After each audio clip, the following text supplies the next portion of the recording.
bellissima, giovanissima Damiana che si appresta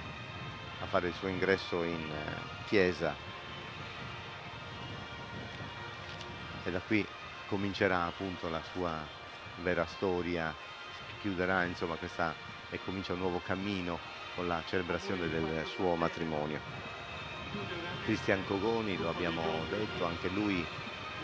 ha voluto fortemente insieme a Damiana questa celebrazione in questo modo, anche lui emozionatissimo evidentemente, perché ci raccontava, dice certo vivere l'esperienza del matrimonio selargino quando si sposano gli altri è certamente tutto molto bello, quando poi sei tu il protagonista, sei tu che vivi questo momento, certamente crea una difficilmente raccontabile. Questi sono i